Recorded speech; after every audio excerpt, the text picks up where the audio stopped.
His name is instantly recognizable. J. Robert Oppenheimer, physicist, genius, and the enigmatic father of the atomic bomb. But as Christopher Nolan's cinematic masterpiece captivated millions, it also raised a larger question. Just how close does Hollywood's portrait come to reality? Behind the compelling visuals, stirring soundtrack, and tense dialogues, there's a man whose life was far more complex and contradictory than any single film can portray. Was Oppenheimer a patriot or a pessimist? A savior or a cautionary tale? Let's delve beyond the real and explore the real Oppenheimer versus Nolan's mesmerizing version. To understand the controversy or conversation surrounding these two Oppenheimers, the man and the myth, it's vital to begin with context. Born in 1904 to wealthy German Jewish immigrants in New York City, Robert Oppenheimer was always seen as precocious. He excelled in academics but struggled with social interactions, his brilliance shadowed by awkwardness and deep melancholy. After earning his PhD in Germany, then the mecca of quantum physics, he emerged as a leading voice in American science. Yet it was the outbreak of World War II that would thrust Oppenheimer from ivory towers to the scorching sands of Los Alamos, New Mexico. There, under his direction, the team of extraordinary scientists developed the atomic bomb, the weapon that would forever alter the course of history. Now, let's break down the main topics that set the real Oppenheimer apart from Nolan's sweeping interpretation. First, there's Oppenheimer the visionary. Nolan's film succeeds in portraying him as intellectually restless, driven by curiosity and an almost poetic sense of purpose. Oppenheimer's passion for languages, philosophy, poetry, especially the Bhagavad Gita, and even the arts, is unmistakable. Scenes quoting, "Now I am become death, the destroyer of worlds," aren't merely dramatic flourish. Historical records confirm he quoted these words, but the context was deeper, rooted in a lifelong fascination with Eastern philosophy, mortality, and ethics. The film successfully captures his eclectic mind, but reality allows for even more subtlety. Oppenheimer's interests were not mere distractions, but informed much of his worldview. He sought to understand the universe on both a scientific and existential level, displaying a depth that sometimes even exceeds what's possible to show on screen. Second, there's the matter of his leadership at Los Alamos, the crucible where science, secrecy, and ambition collided.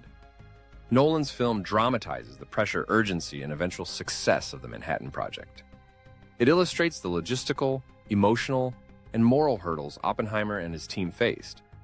But reality, once again, adds layers. Oppenheimer was notorious for his lack of administrative experience. Early on, some doubted whether he could command respect from physicists far more established than he was.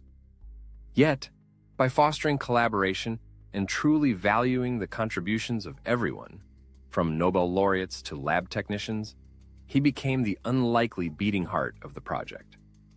According to historical accounts, Oppenheimer's ability to bridge personalities and rivalries was as important as his science. He was at once a dreamer and a pragmatist, a duality Nolan's film hints at, but which is impossible to fully encapsulate in any single narrative arc. Third, and perhaps most profoundly, is the question of Oppenheimer's views on morality and responsibility. Nolan's script underscores the torment Oppenheimer felt after the atomic bombings of Hiroshima and Nagasaki. The film draws us into his internal struggle, portraying him as both triumphant and tormented. The real man's anguish went even deeper. He lobbied against further atomic proliferation, famously warning political leaders about the perils of the hydrogen bomb. "I have blood on my hands," he confided to friends, racked with guilt and fear for the future. The movie portrays these battles, but historical nuance is sometimes lost amidst necessary dramatization.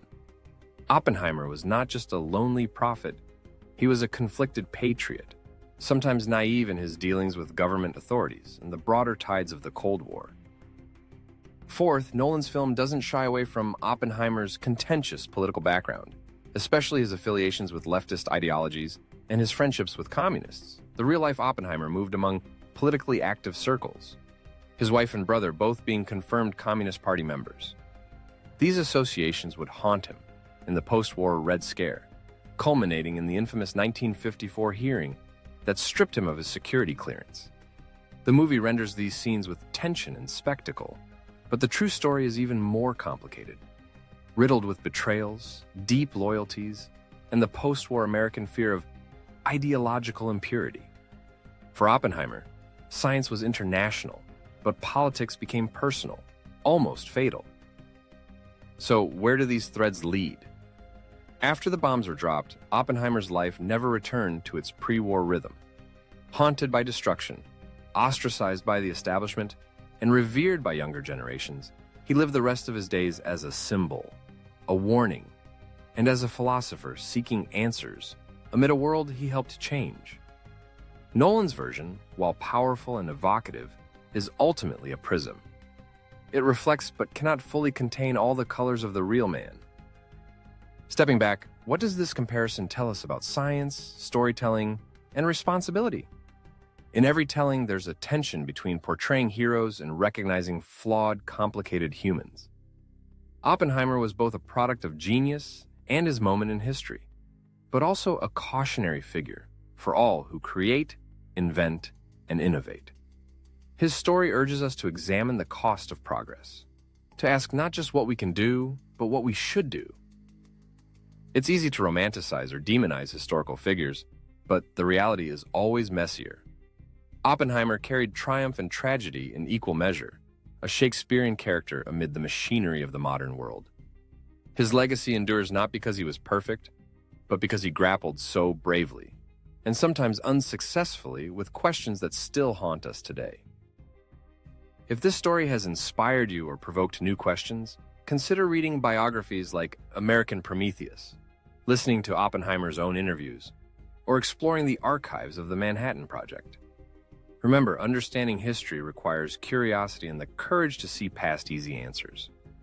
Question the narratives you're given, search out the voices and stories less often told, and engage with the ethical dilemmas that still impact our world.